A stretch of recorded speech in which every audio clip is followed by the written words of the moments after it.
ये है talks news network और आप देख रहे हैं पॉलिटॉक्स, राजनीति का कच्चा चिट्ठा। लोकतंत्र के चौथे स्तंभ यानी मीडिया को जनहित का संरक्षक और सरकार व आम लोगों के बीच के सेतु के रूप में देखा जाता है। यही नहीं, राजनीतिक पहलुओं में भी मीडिया एक महत्वपूर्ण भूमिका निभाता है।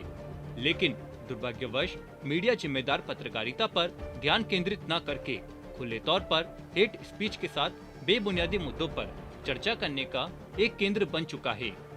मीडिया को गलत तरीके से प्रयोग करके लोगों के बीच मतभेद पैदा किया जा रहा है। इन्हीं कुछ मुद्दों को लेकर बुधवार को सुप्रीम कोर्ट ने भारतीय मीडिया के साथ साथ केंद्र सरकार को भी फटकार लगाई है। हेट स्पीच से जुड़ी याचिकाओं पर सुनवाई करते हुए बुधवार को सुप्रीम कोर्ट ने मेन स्ट्रीम मीडिया के साथ साथ सोशल मीडिया का जिक्र करते हुए कहा कि सबसे ज्यादा हेट स्पीच मीडिया और सोशल मीडिया पर है। हमारा देश किधर जा रहा है? यह एंकर का जिम्मेदारी है कि नफरत भरी भाषा बोलने से रोके। प्रेस की स्वतंत्रता महत्वपूर्ण है, लेकिन ये पता होना चाहिए कि एक रेखा कहाँ खींचनी है। बता दें, बुधवार को सुप्रीम कोर्ट में पिछले साल दायर की गई हेट स्पीच की याचिकाओं पर सुनवाई की गई। Justice KM. जोसेफ और जस्टिस ऋषिकेश राय की बेंच ने इस दौरान भारतीय मीडिया के साथ साथ केंद्र सरकार पर भी निशाना साधा। कोर्ट ने कहा, न्यूज चैनल भड़काऊ बयानबाजी का प्लेटफॉर्म बन गए हैं। प्रेस की आजादी अहमियत रखती है, लेकिन बिना रेगुलेशन के टीवी चैनल हेट स्पीच का जरिया बन गए हैं। यह देखना एंकरों की जिम्मेदारी है कि कहीं भी हेट स्पीच न हो। प्रेस की स्वतंत्रता महत्वपूर्ण है, लेकिन उन्हें अमेरिका जितनी आजादी नहीं है कि वो कुछ भी चलाए। प्रेस को ये पता होना चाहिए कि एक रेखा कहाँ खींचनी है। अभिव्यक्ति की स्वतंत्रता जरूरी है, लेकिन टीवी पर अभद्र भाषा बोलने की आजादी नहीं दी जा सकती है। सुप्रीम कोर्ट ने आगे कहा, राजनीतिक दल इससे पूंजी बनाते हैं और टीवी चैनल एक मंच के रूप में काम कर रहे हैं। आज जब आप टीवी चालू करते हैं तो हमें हेट स्पीच के अलावा कुछ नहीं मिलता।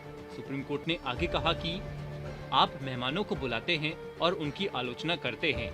हम किसी खास एंकर के नहीं, बल्कि आम चैनल के खिलाफ है। एक सिस्टम होना चाहिए जो कि पैनल डिस्कशन और डिबेट्स इंटरव्यू को देखे।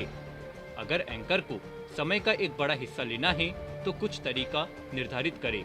सवाल लंबे होते हैं, जो व्यक्ति उत्तर देता है उसे समय नहीं दिया जाता। गेस्ट को शायद ही कोई समय मिलता है।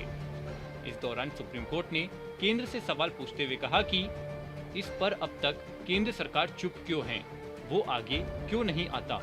राज्यों को एक संस्था के रूप में जीवित रहना चाहिए। केंद्र को पहल करनी चाहिए और इसके खिलाफ एक सख्त नियामक तंत्र स्थापित करना चाहिए।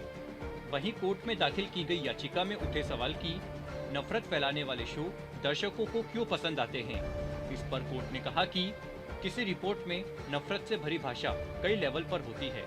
ठीक वैसे जैसे किसी को मारना, आप इसे कई तरह से अंजाम दे सकते हैं। चैनल हमें कुछ विश्वासों के आधार पर बांधे रखते हैं, लेकिन सरकार को प्रतिकूल रुख नहीं अपनाना चाहिए। उसे कोर्ट की मदद करनी चाहिए। अगर किसी एंकर के कार्यक्रम में भड़काऊ कंटेंट होता है तो उसको ऑफ एयर किया जाना चाहिए और उस पर जुर्माना भी लगाना चाहिए। दरअसल हरिद्वार में पिछले साल आयोजित धर्म संसद कार्यक्रम के दौरान दिए गए भड़काऊ भाषण मामले पर सुप्रीम कोर्ट ने सुनवाई की थी। पॉलिटॉक्स ब्यूरो, दिल्ली। ये है टॉक्स न्यूज नेटवर्क और आप देख रहे हैं पॉलिटॉक्स, राजनीति का कच्चा चिट्ठा।